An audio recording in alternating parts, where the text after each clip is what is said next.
Welcome to this presentation on finding the kth smallest element in a binary search tree. In this session, we will walk through the problem, provide examples, explain the approach, and discuss the solution in details. Let's begin.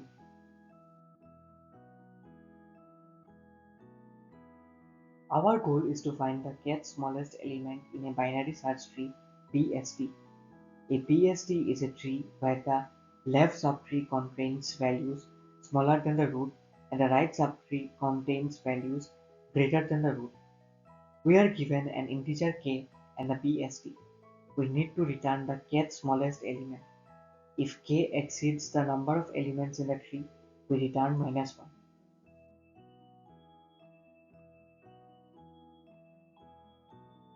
Let's look at an example. Given the PST 2, 1, 3 and k equals 2, the second smallest element is 2. We can see that the tree is already sorted in ascending order and 2 is the second value in this sorted list.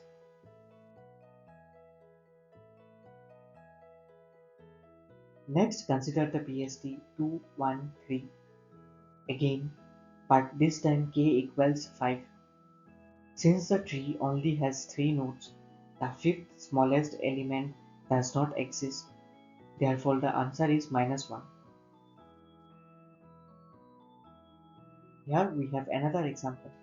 For the PST 20, 8, 22, 4, 12, n, n, n, n, 10, 14, and k equals 3, the third smallest element is 10. If we perform an in-order traversal of this tree, we get the sorted list 4, 8, 10, 12, 14, 20, 22. The third smallest element is 10. To solve this problem, we can use in-order traversal of the PST. In-order traversal processes the nodes of a PST in sorted order, left subtree, root, and then right subtree. By performing an in-order traversal, we can directly access the kth smallest element. Let's outline the steps involved in the algorithm. First, we initialize a stack to assist with the in-order traversal. Then we traverse the tree by pushing nodes to the stack until we reach the leftmost node. After that, we pop nodes from the stack and increment a counter. If the counter equals k, we return the current node's data. If we reach the end of the traversal without finding the kth smallest element, we return -1.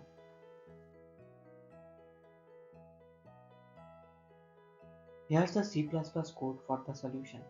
We start by defining the kth smallest function, which accepts the root node of the PST and the integer k. We declare a stack to perform an iterative in-order traversal and a counter to track how many nodes we have visited.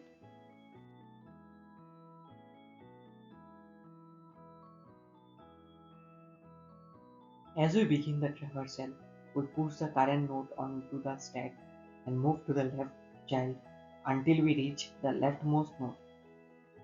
We keep pushing the nodes onto the stack as we go deeper into the tree.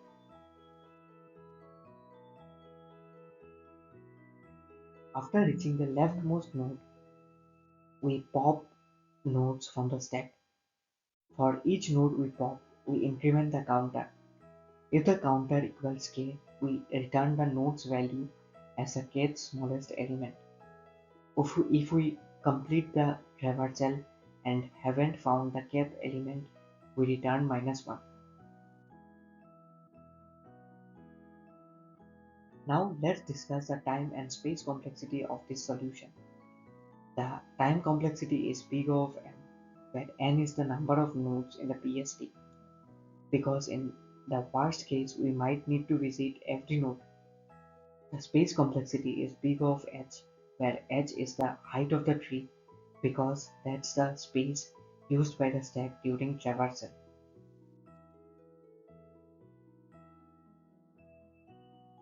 Let's consider some edge cases. If k exceeds the number of nodes in the PST, we return -1. If the tree contains only one node and k equals 1, we return the root node's value. If k equals 1, we immediately return the smallest element, which is the leftmost node in the tree. In conclusion, we can efficiently solve the problem of finding the kth smallest element in a BST using in-order traversal. This approach ensures an optimal time complexity of big O of n and a space complexity of big O of h, making it well suited for large trees. Thank you for your attention.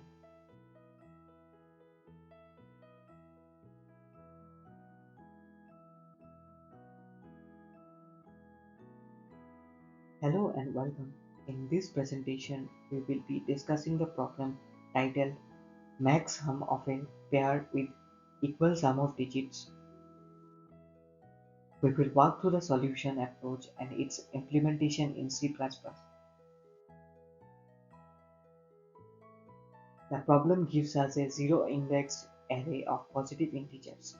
Our task is to find two indices I and j such that the sum of digits of the elements at these indices are equal.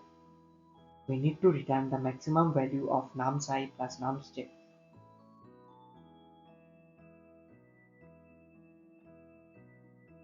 Let's look at a couple of examples. In the first example, the input is nums, which contains the elements 18, 43, 36, 13, 7, and the output is 54. In the second example, the input is nums with the elements 10, 12, 19, 14, and the output is -1 because there are no two numbers with equal sum of digits.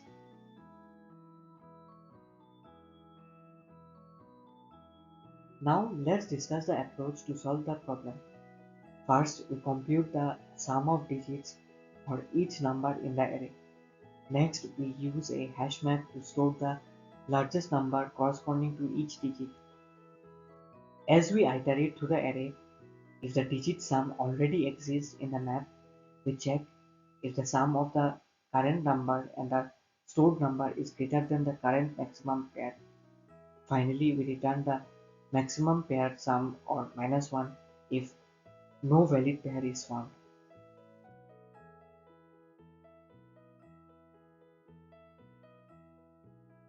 Here's the first part of the C++ implementation. We have a utility function sum of digits that takes a number and returns the sum of its digits. This function iterates through each digit of the number and adds them up.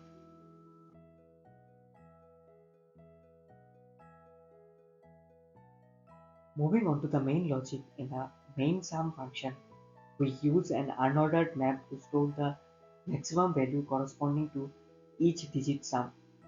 For each number in the array, we calculate the sum of digits and check if it's already in the map. If it is, we update the maximum possible sum. Finally, we return the maximum pair sum or -1 if no valid pair is found.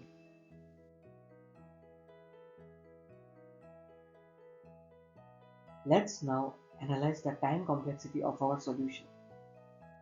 The sum of digits calculation for each number takes big O of log m, where m is the maximum number in the array. Iterating through the array of n elements takes big O of n. Operations with the hash map, such as insertions and lookups, take big O of 1 on average, so the overall time complexity is big O of n log m.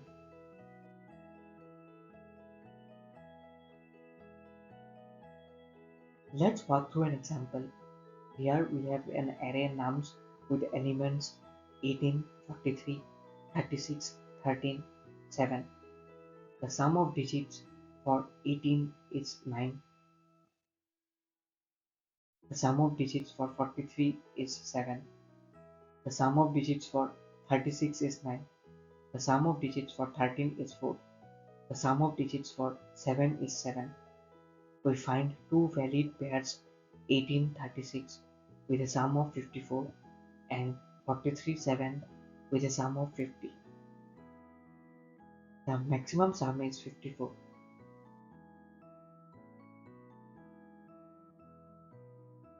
In terms of edge cases, we have considered several scenarios. If there's only one element in the array, we return -1. The algorithm can handle large numbers up to 10 to the power 9. There may be multiple numbers with the same digit sum. If no valid pair is found, we return -1. To summarize, the approach uses a hash map for efficient lookups and updates. The time complexity is optimal for large constraints. This approach is especially useful in problems involving digit-based classifications. Thank you for your attention, and I would be happy to take any questions now.